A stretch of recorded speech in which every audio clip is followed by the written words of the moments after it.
Ngasi thangju numit tang ahum numit asigi rasipal pijari. Mes Rashi oina thabak tauba amasung hotnabada mai pakani warep lowba yaba numit oigani.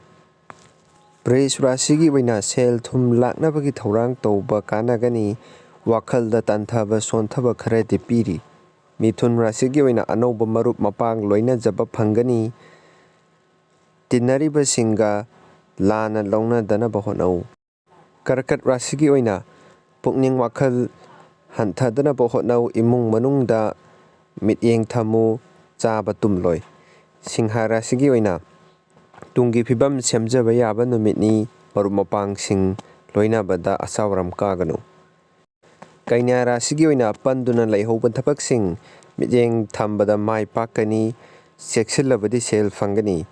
Tula Rashi oina marup mapang sagai natai mari phagatkani lana launa rubasing kokhanba ngamgani. Brishik Rashi oina aronba singnaba kaya marum hengatlakadori hai singba ingthabana mai pakani.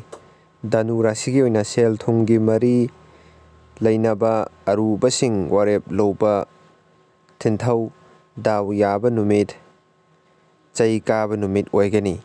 Makar Rashi oina wana hotnajaba thabak singda ithak thongba singna thagatpiba laigani thabak henjin na tawganu.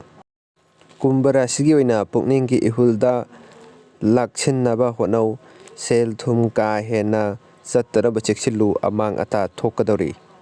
Mina Rashi oina thabak pangthoknabagi wakhalon thadaba kanagani sel thumgi phibam phakalakani.